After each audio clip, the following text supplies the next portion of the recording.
How to remove password from Windows 10 and lock screen. So click Start menu, type the following command, what you can see on the screen. In new window, select this, click on Apply, type here your password.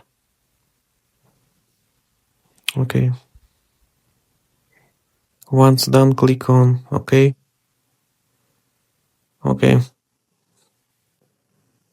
Click on the Start menu, Settings, and click on Accounts. Now click on Sign in Options. Once loaded, click on Password Change. Here you should enter your current password. Click on Next. So these two fields where you can enter password, you should leave it empty. And click on Next. So click on Finish, and as you can see, your account doesn't have a password. So change is done.